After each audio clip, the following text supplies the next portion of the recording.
within the United States, within the European Union. Challenges to globalization first came from the left, but then came more forcefully from the right. As you started seeing populist movements, which, by the way, are often cynically funded by right-wing billionaires intent on reducing government constraints on their business interests.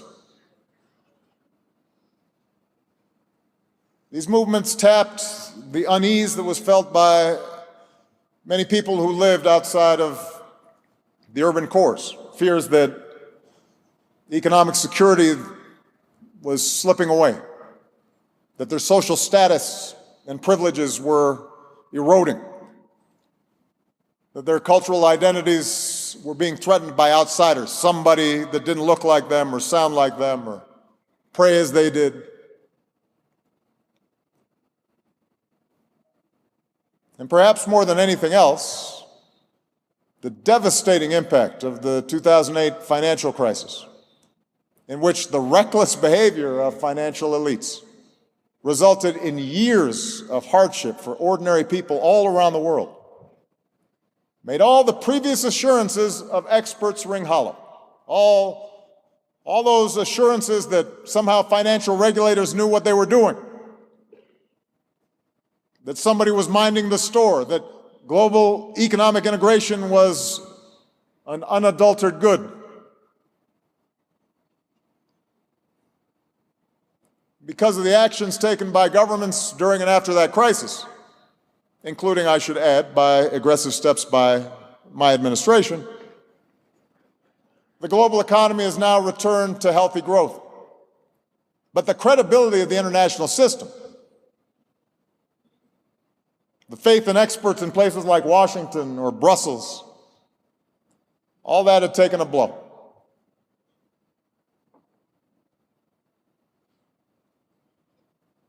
And a politics of fear and resentment and retrenchment began to appear. And that kind of politics is now on the move. It's on a move at a pace that would have seemed unimaginable just a few years ago. I am not being alarmist, I am simply stating the facts. Look around. Strongman politics are ascendant suddenly, whereby elections and some pretense of democracy are maintained, the form of it, but those in power seek to undermine every institution or norm that gives democracy meaning.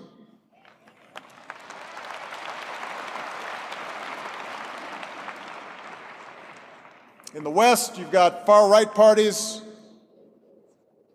that oftentimes are based not just on platforms of protectionism and closed borders, but also on barely hidden racial nationalism. Many developing countries now are looking at China's model of authoritarian control combined with mercantilist capitalism as preferable to the messiness of democracy. Who needs free speech as long as the economy is going good? The free press is under attack. Censorship and state control of media is on the rise. Social media, once seen as a mechanism to promote knowledge and understanding and solidarity, has proved to be just as effective promoting hatred and paranoia and propaganda and conspiracy theories.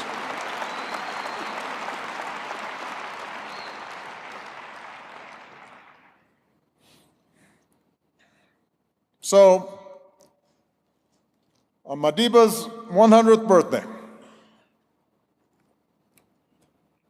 we now stand at a crossroads. A moment in time at which two very different visions of humanity's future compete for the hearts and the minds of citizens around the world. Two different stories, two different narratives about who we are and who we should be.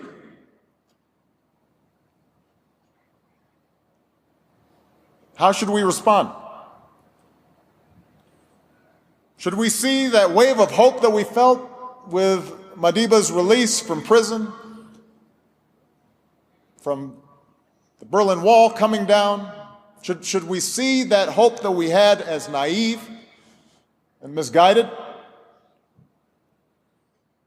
Should we understand the last 25 years of global integration as nothing more than a detour from the previous inevitable cycle of history where might makes right and politics is a hostile competition between tribes and races and religions, and nations compete in a zero-sum game, constantly teetering on the edge of conflict until full-blown war breaks out? Is that what we think?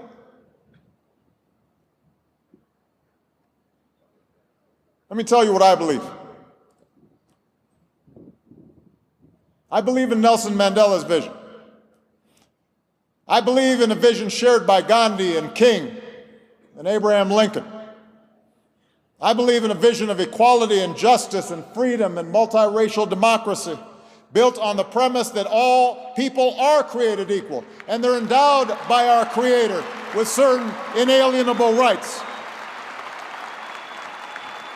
And I believe that a world governed by such principles is possible and that it can achieve more peace and more cooperation in pursuit of a common good. That's what I believe. And I believe we have no choice but to move forward. That those of us who believe in democracy and civil rights and a common humanity have a better story to tell. And I believe this not just based on sentiment. I believe it based on hard evidence. The fact that the world's most prosperous and successful societies, the ones with the highest living standards and the highest levels of satisfaction among their people, happen to be those which have most closely approximated the liberal progressive ideal that we talk about and have nurtured the talents and contributions of all their citizens. The fact that authoritarian governments have been shown time and time again to breed corruption because they're not accountable, to repress their people, to lose touch eventually with reality, to engage in bigger and bigger lies that ultimately result in economic and political and cultural and scientific stagnation. Look at history. Look at the facts. The fact that countries which rely on rabid nationalism and xenophobia and doctrines of tribal, racial, or religious superiority as their main organizing principle, the thing that holds people together, eventually those countries find themselves consumed by civil war or external war. Check the history books. The fact that technology cannot be put back in a bottle. So we're stuck with the fact that we now live close together and populations are going to be moving.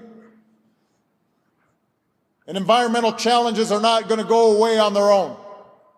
So that the only way to effectively address problems like climate change or mass migration or pandemic disease will be to develop systems for more international cooperation, not less.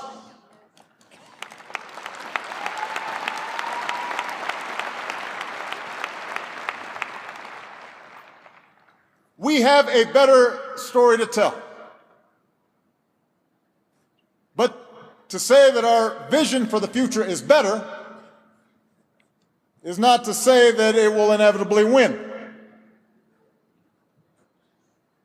Because history also shows the power of fear.